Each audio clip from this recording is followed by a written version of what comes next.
Pathian min lo pinadin kalasim thakanung sang kai song tai til hi le Kichenna zousia'n Kichenna zauhen Vaiphei golahin zousia'n Kichenna hi zauhen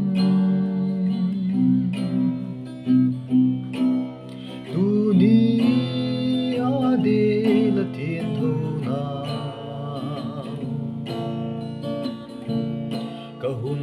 ki pagpi mamawi tuni la chan luhi alo pinge Pathian doi sak na chang lahi dam su ki khen lo dingin Bible thu ungol so tawin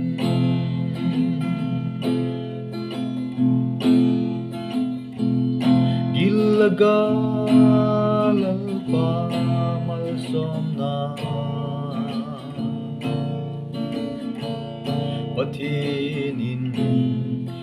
mal som hela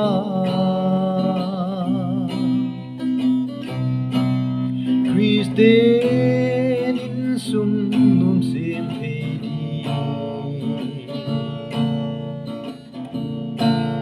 lalpa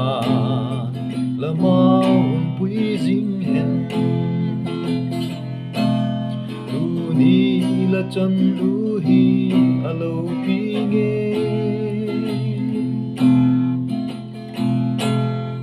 Pathian doi sak na chang lahi dam su nga ki khen lo dingin Bible thu ungol so tawin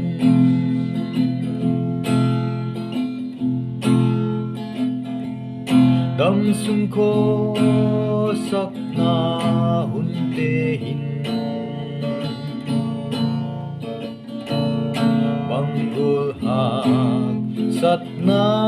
tung lele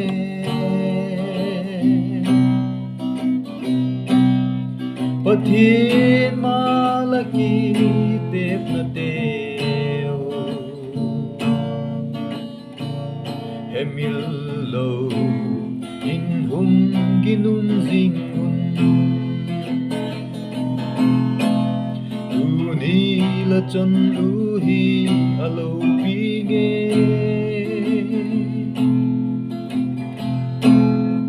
Pathian doi sak na chang lahi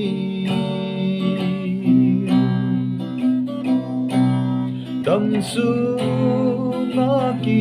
khen lo dingin Bible thu ungol so tawin Bible thu ungol so tawin lalpalo pinasang tahen. Amen.